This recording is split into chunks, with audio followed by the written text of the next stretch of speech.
ओम शांति प्यारी आत्माओं। आज के इस वीडियो में मैं एक ऐसा टॉपिक लेकर आया हूँ जो आज के समय की एक बड़ी समस्या है। और ये एक सिस्टर का कमेंट भी था कि आखिर अशुद्ध खान पान करने वालों को ज्ञान की राह कैसे दिखाएं। और देखा जाए तो किसी को शुद्ध खान पान के बारे में समझाना ये किसी चुनौती से कम नहीं।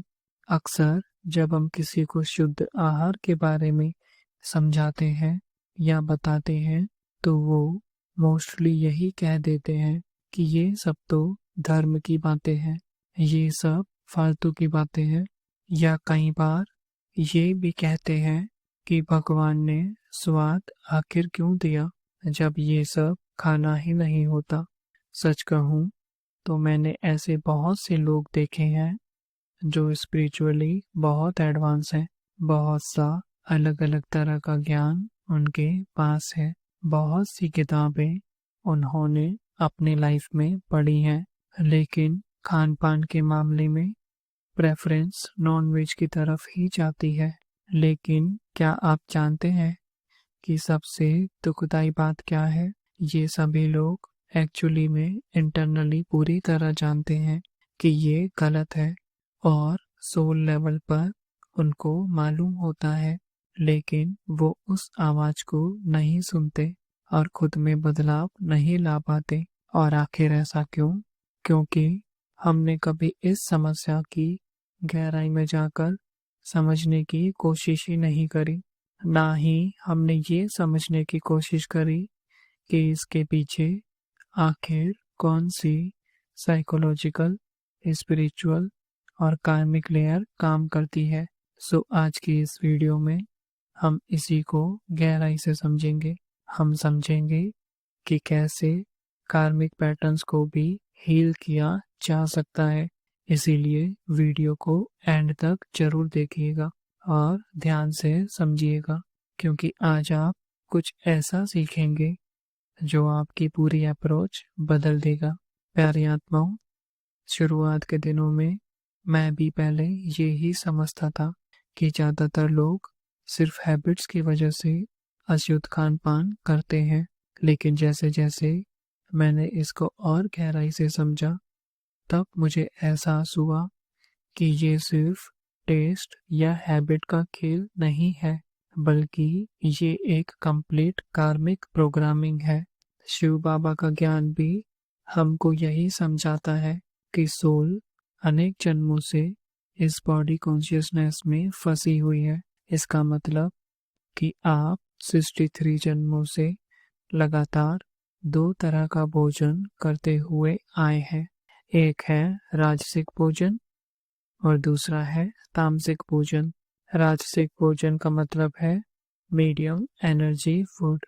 एक तरफ से देखा जाए तो ये खाना ना ज़्यादा शुद्ध होता है और ना ही अशुद्ध होता है, जैसे तेलीय पदार्थ, मसालेदार, मीठा और बाहर का खाना। ये आपकी बॉडी को एनर्जी तो देता है पर मन को चंचल भी बनाता है।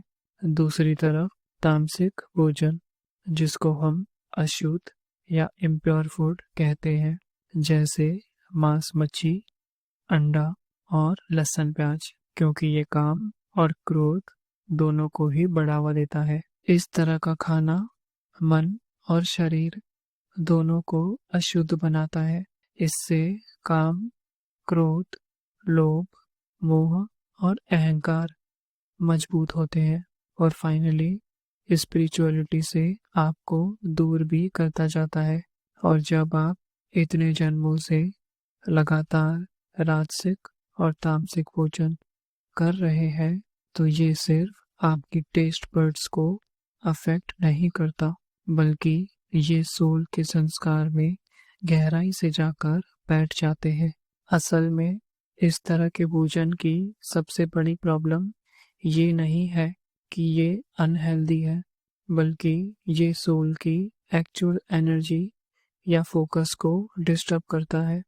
देखा जाए तो आप एक आत्मा है, आपकी अपनी एक एनर्जी या फ्रिक्वेंसी है जो आपको इस ब्रह्मांड से और परमात्मा से जोड़ता है। जब भी आप प्याज, लहसुन, मांस, मच्छी या कोई भी ड्रिंक या नशा करते हैं तो आप असल में सोल की ओरिजिनल फ्रीक्वेंसी को कमजोर करते जाते हैं, जिसका पहला रिजल्ट तो ये होता है कि आप में डर और फ्यूचर को लेकर चिंता बढ़ने लगती है। हर पल इरिटेशन, गुस्सा, नफरत और भी बुरी आदतें आप में आने लगती हैं और फाइनली आपका कनेक्शन उस परम शक्ति से टूटने लगता है। और अब यहाँ इम्पोर्टेंट पॉइंट ये भी है कि ज़्यादातर लोग समझ जाते हैं कि हाँ, इस तरह का खाना सही नहीं होता, लेकिन फिर भी नहीं बदल पाते और अपनी हैबिट और टेस्ट को प्रायोरिटी देते हैं। समझने वाली बात ये है कि आखिर ऐसा क्यों होता है, क्यों वो सही और गलत को समझते हुए भी अशुद्ध खान पान की तरफ जाते हैं। देखिए भाई बहनों, इस बात को ध्यान से समझिए। जब भी हम किसी भी तरह का खाना खाते हैं, चाहे वो राजसिक हो या तामसिक हो, तो उसका टेस्ट हमारे ब्रेन में डोपामीन रिलीज करता है। और डोपामीन वो केमिकल रिएक्शन है जो हमको प्लेजर की फीलिंग देता है। और यहाँ इम्पोर्टेंट बात ये भी है कि ये डोपामीन सिर्फ फिजिकल लेवल पर ही रिलीज नहीं होता, बल्कि ये इंटरनली सूक्ष्म बॉडी को भी अफेक्ट करता है। और आज तक आपका ये सूक्ष्म शरीर इस आर्टिफिशियल प्लेजर को ही बार बार एक्सपीरियंस करता आया है और इसीलिए वो नेचुरल प्लेजर को भूल चुका है। और यहाँ नेचुरल प्लेजर का मतलब है आत्मा की 7 क्वालिटीज का अनुभव, जो आपको मेडिटेशन से मिलता है, शिव ज्योति बिंदु से कनेक्टेड होकर मिलता है। वो प्लेजर जो आपको शांति में रहकर मिलता है। अब यहाँ समझने वाली बात ये भी है कि यहाँ एक इंटरेस्टिंग साइकोलॉजिकल मैकेनिज्म काम करता है, जिसको मैं स्पिरिचुअल बाईपास थ्रू फूड कहता हूँ। आमतौर पर इसमें किसी भी व्यक्ति को जब कोई इमोशनल पेन या स्ट्रेस होता है या कोई टेंशन होती है, तो वो अनकॉन्शियसली खान पान के जरिए उसको इग्नोर करने की कोशिश करता है। लेकिन यहाँ वो अपनी स्पिरिचुअल ग्रोथ को ब्लॉक कर रहा होता है, क्योंकि जो इमोशनल पेन वो खान पान के जरिए इग्नोर कर रहा है वो उसके पास्ट कर्मा का रिजल्ट है। देखा जाए तो अब ये एक डीप रूटेड प्रोग्रामिंग बन चुका है।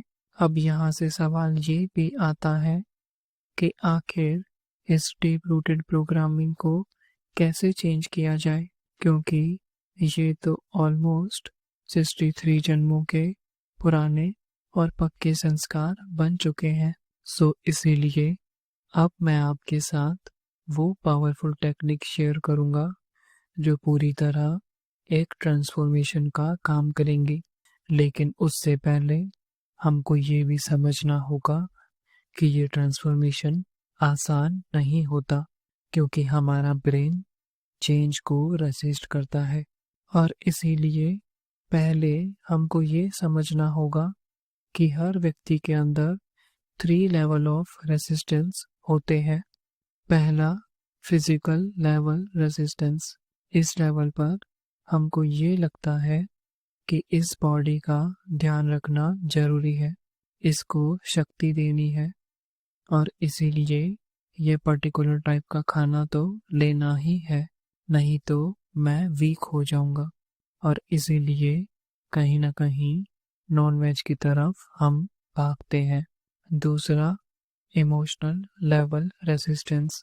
इस लेवल पर आपका ब्रेन सुकून ढूंढता है और उसको ये लगने लगता है कि अगर मैं ये खान पान नहीं लूंगा तो मेरी लाइफ बोरिंग हो जाएगी।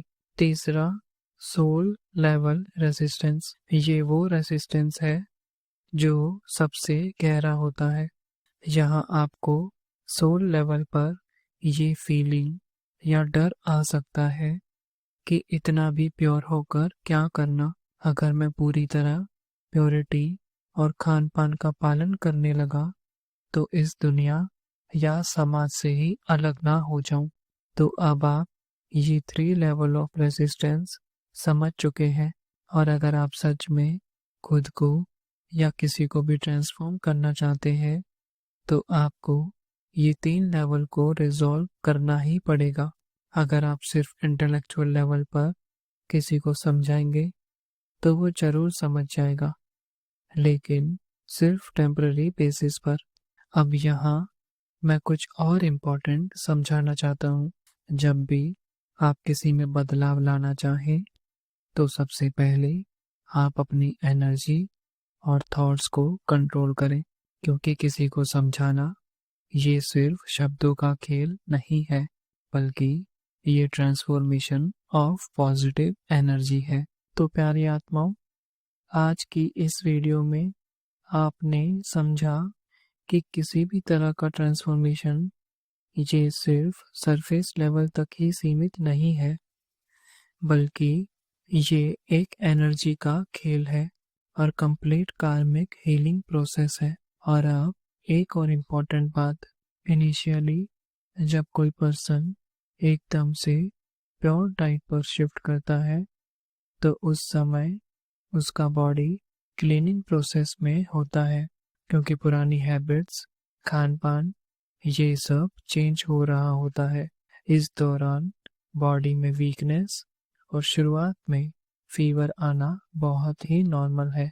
ऐसे में हमें ये समझना भी जरूरी है कि बीमारी में भी योग कैसे किया जा सकता है। तो अगली वीडियो जरूर देखें कि बीमारी में अमृत वेला योग कैसे करें और बीमारी को जड़ से कैसे खत्म करें। और अगर आपको ये वीडियो पसंद आई तो लाइक जरूर करें और चैनल को सब्सक्राइब करके बेल आइकन जरूर दबाएं, ताकि शिव बाबा का कोई भी ज्ञान आपसे मिस ना हो। मिलते हैं अब अगली वीडियो में। ब्रह्मवाणी से आपका भाई गौरव। ओम शांति।